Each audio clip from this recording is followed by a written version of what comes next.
안녕하세요. 새벽의 축구 전문가 페누입니다. 오늘은 올림픽 대표팀의 조별리그 1차전 뉴질랜드전을 리뷰해 보려고 하는데요.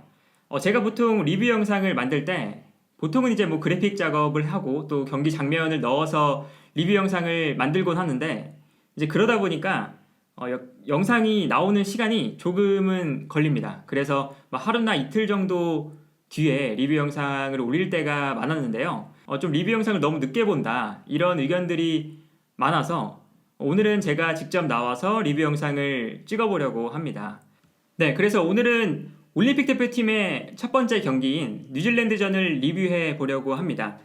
사실 이 경기는 경기를 시작하기 전에 이제 한국이 뉴질랜드보다 전력상 앞서 있는 팀이다 이런 평가를 많이 받았기 때문에 우리가 첫 번째 경기를 수월하게 가져가지 않을까 이런 기대감을 가지고 이제 경기를 시작했는데 아쉽게도 이제 뉴질랜드에게 좀 패배를 하면서 좀 조별리그가 좀 상황이 어렵게 됐습니다. 사실 이 경기에서 우리가 어떤 전술 포인트가 있었나 이런 것들을 좀 살펴보려고 하는데요. 먼저 선발 라인업을 살펴보면 한국 대표팀은 크게 세 가지 포인트가 있었습니다. 첫 번째는 왼쪽 풀백 자리에 김진야 선수가 몸 상태가 그렇게 좋지 않아서 강윤성 선수가 출전을 했고요. 그리고 이제 중원에는 최근에 원두재 선수의 컨디션이 좀 좋지 않다 이런 의견이 많아서 사실 원두재 선수 대신에 정승원 선수가 중앙 미드필더로 나오지 않을까 이런 예상들도 있었는데 오늘 경기에서는 원두재 선수가 그대로 선발로 출전했습니다.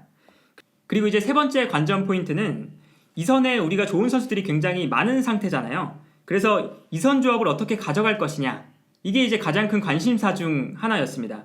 그래서 사실 권창훈, 이강인, 엄원상, 송민규, 이동경, 이동준 이렇게 우리가 이선 자원들이 굉장히 많은 상황이라서 황의조 선수 밑에 어떤 선수들이 배치될까 이게 좀 많은 분들이 좀 관심을 가졌던 포인트 중 하나였을 텐데 오늘 경기에서는 권창훈, 이강인, 엄원상 이 세 선수가 선발로 나왔습니다.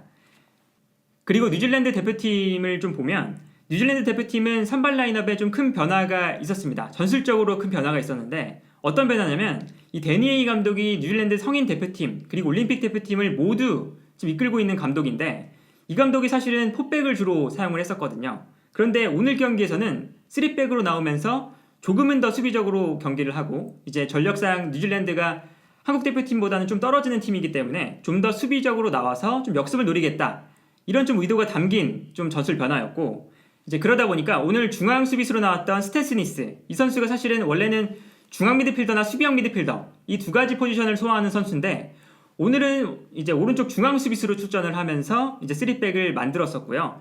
이제 그래서 결과적으로는 이제 뉴질랜드가 3백을 만들면서 이제 좌우 윙백도 좀 수비적으로 좀 사용을 했고 그리고 이제 좌우 윙어들도 좀 수비적으로 내려오면서 5명에서 7명의 선수가 이제 수비 라인에 배치되는 굉장히 수비적인 포지션을 가지고 나왔습니다.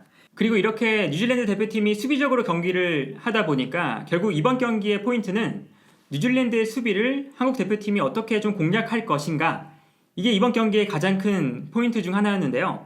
한국 대표팀이 좀 공격을 할 때는 권창훈 선수와 엄원상 이 두 좌우 윙포워드가 중앙으로 모여들면서 중원에 좀 공격 숫자를 많이 늘려놓고 그리고 좌우 측면에 강윤성, 이유현 이 두 풀백들이 좀 공격적으로 올라오면서 좌우 측면을 좀 넓게 사용하는 이런 포지션을 취했는데 이제 뉴질랜드가 기본적으로는 5명의 수비 라인이 배치가 되어 있고 그리고 여기에 더해서 강윤성이나 이유현 선수가 좀 올라오면 이때 이제 좌우 측면 공격수로 배치되어 있는 맥코왑이나 저스트가 또 수비적으로 좀 내려와 주면서 이 수비 라인에 한 7명의 선수가 배치되는 이런 전형을 만들었었거든요. 이제 그러다 보니까 한국 대표팀이 좀 뉴질랜드의 수비에 좀 밀집 수비에 많은 고전을 했던 그런 경기였습니다.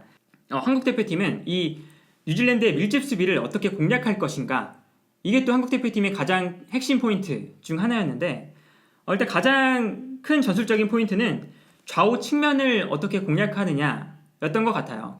기본적으로 뉴질랜드의 수비가 중앙에 밀집해 있다 보니까 지금 한국 대표팀 같은 경우는 좌우 측면을 넓게 사용하면서 뉴질랜드의 수비가 좀 끌려 나오면 그 발생하는 공간을 좀 공략하겠다 이런 포인트들을 가지고 나왔습니다. 그러다 보니까 중원에 있는 김동현과 원두재 이 두 선수가 좌우 측면으로 롱패스를 뿌려주는 상황들이 굉장히 많이 나왔어요. 그래서 오늘 한국 대표팀이 66개의 롱패스를 기록했는데 원두재 선수가 16개, 김동현 선수가 9개, 그리고 김동현 선수 대신 출전한 정승원 선수가 4개 이렇게 중앙 미드필더로 출전했던 선수들이 거의 롱패스의 대부분을 좀 차지를 했었고요. 그런데 우리가 이렇게 방향 전환도 많이 해보고 또 공격의 주도권을 잡아가는 경기에서 오늘 뉴질랜드의 좀 밀집 수비에 좀 고전을 많이 했던 경기가 아니었나 싶고요. 그리고 여기서 재미있는 게 뉴질랜드 또한 롱패스를 많이 사용했다는 것입니다. 뉴질랜드가 오늘 점유율이 한 40% 정도였는데 오히려 롱패스를 보면 롱패스는 한국 대표팀보다 좀 더 많이 기록했습니다. 76개를 기록했는데요. 이렇게 롱패스가 많았던 이유는 뉴질랜드 대표팀이 좀 수비를 단단하게 만든 이후에 역습으로 나갈 때 롱패스를 통해서 역습을 해보겠다.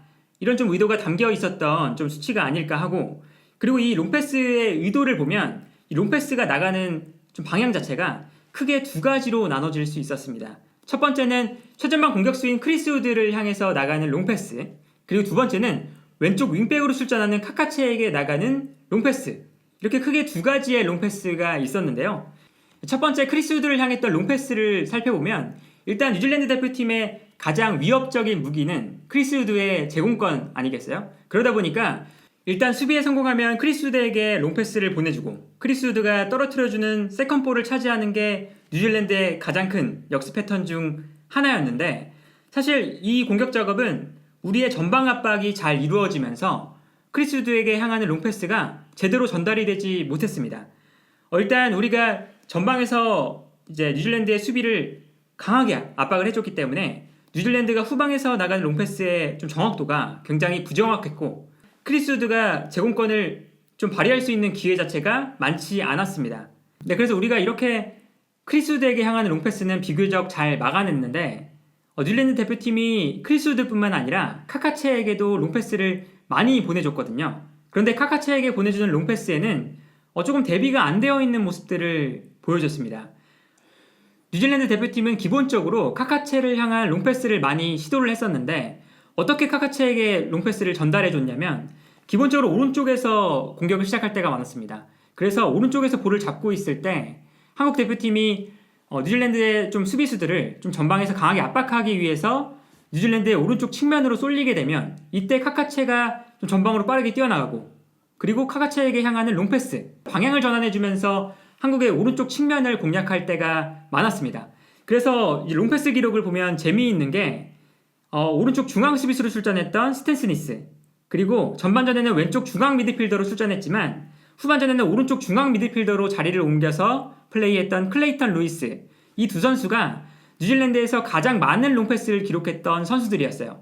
이제 그만큼 뉴질랜드는 오른쪽 측면에서 왼쪽으로 보내주는 롱패스가 많았다, 이걸 알 수 있는 기록이라고 할 수 있겠고, 선제골 장면에서도 오른쪽에서 왼쪽으로 보내주는 롱패스 한 방, 그리고 카카체가 왼쪽에서 볼을 잡은 이후에 좀 크로스를 올려주면서 이 과정에서 또 떨어지는 볼을 잡아서 중거리 슛이 나왔고, 이제 그 과정에서 이제 크리스 우드의 득점까지 연결이 되었었거든요.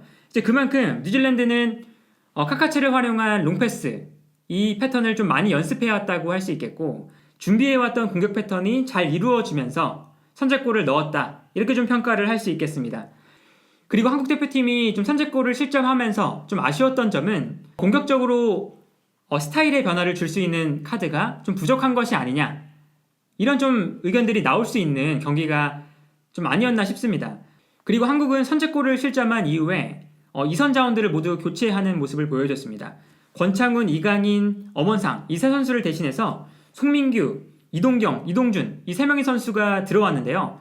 여기서 조금은 아쉬웠던 게 우리가 선제골을 실점하고 끌려가고 있을 때 상대가 밀집 수비를 펼친다면 좀 황의조 선수를 도와줄 수 있는 공격 자원들을 투입해서 황의조 선수의 옆자리에 조금은 체격 조건이 좋고 피지컬이 좋은 선수들을 투입해서 황의조 선수에게 좀 공간을 만들어준다거나 이런 플레이들이 좀 필요해 보였는데 아무래도 우리가 최전방 공격수로 뽑은 선수가 황의조 선수 밖에 없기 때문에, 그러다 보니까 우리가 후반전에는 공격수 자리에 넣을 선수가 없어서 결국에는 정태욱 선수가 최전방 공격수 자리에서 뛰게 되는 이런 모습을 볼 수가 있었고요.